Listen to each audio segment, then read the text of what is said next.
রূপালী চুলের এই বাঘিনীকে দেখলে অনেকেই হয়তো বিদেশি ভাববেন, কিন্তু তিনি বাংলাদেশেরই মেয়ে।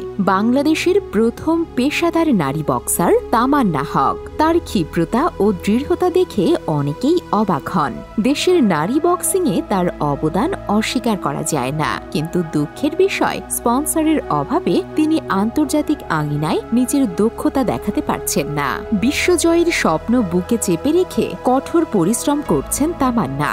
স্বপ্ন পূরণের জন্য নিজেকে তৈরি করতে কোনো কসর রাখেননি এই অদম্য সাহসী নারী। ক্যাম্বার্ট মার্শাল আর্ট, কিক বক্সিং, কুংফুর মতো পাশাপাশি আন্তর্জাতিক মানের মিলিটারি প্রশিক্ষণও নিয়েছেন। শুধু প্রশিক্ষণ নিয়েই থেমে থাকেননি, প্রতিনিয়ত অনুশীলন করে চলেছেন। তিনি বিশ্বাস করেন দেশের নারীরা দুর্বল নয়, তারা যেমন নিজের পরিবারকে ভালোবেসে আঁকড়ে ধরতে পারে, তেমনি সুযোগ পেলে দেশের নাম উজ্জ্বল করে বিশ্ব মঞ্চে আলোকিত করতে পারে। তিনি বলেন তার ভবিষ্যতে আরেকটা প্ল্যান আছে, একটা স্বপ্ন আছে, একটা ইন্টারন্যাশনাল অ্যাচিভমেন্ট বাংলাদেশে নিয়ে আসবো। তো এই সব কিছুর জন্যই হয়তো একটা স্পিড প্যাশন এখনো, কারণ ড্রিম ছাড়া আমি সামনে যেতে পারবো না।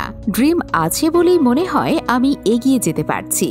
এই তারকা অ্যাথলেট নারীদের নিরাপত্তা নিশ্চিত করার লক্ষ্যে কাজ করছেন। তিনি নারীদের আত্মরক্ষা ও আত্মবিশ্বাস বৃদ্ধিতে সরাসরি জড়িত। রাজধানীর কচু খেতে বেড়ে ওঠা তামান্নার ছোটবেলা থেকেই কুস্তি তার প্রিয় খেলা ছিল। ট্রিপল এইচ, মাইক টাইসন এবং ব্রুস লি তার অনুপ্রেরণার উৎস।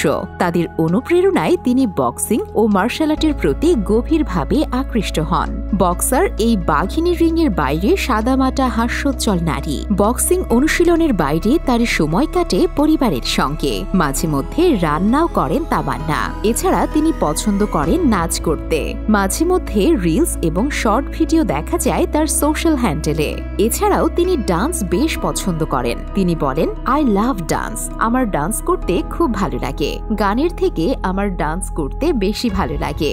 রান্না বান্না করার কথা জিজ্ঞাসা করলে তিনি বলেন, আমি মনে করি এখনকার সময় ছেলেরাও অনেকেই ভালো রান্না করে, বাট একটা মেয়ে হিসেবে আসলে আমার মনে হয় যে রান্না জানাটা খুব দরকার আছে। কেউ যেন কখনো বলতে না পারে যে আমি শুধু আমার লাইফ নিয়েই ব্যস্ত, আমার কাজ নিয়েই ব্যস্ত, রান্না করতে পারি না, সেটা যেন কেউ না বলে। আর রান্নার উপরও আমি অনেক প্রশিক্ষণও নিয়েছি, অনেক কোর্স করেছি ফুডের ওপর। মানে এটা আমার খুব শখ রান্না করা, এটা আমি খুব পছন্দ করি। আন্তর্জাতিক খ্যাতিমান ফিটনেস প্রশিক্ষক তামান্না নিজের স্বপ্নকে বাস্তবায়িত করার লক্ষ্যে দেশের বিভিন্ন জিমে কাজ করেন। তিনি বিশ্বাস করেন যে সাহস ও অধ্যাবসায় থাকলে নারীরা যে কোনো অসম্ভবকে সম্ভব করতে পারে। তামান্নার মতে নারীরা পৃথিবীতে যে কোনো ক্ষেত্রে সাফল্য অর্জন করতে সক্ষম।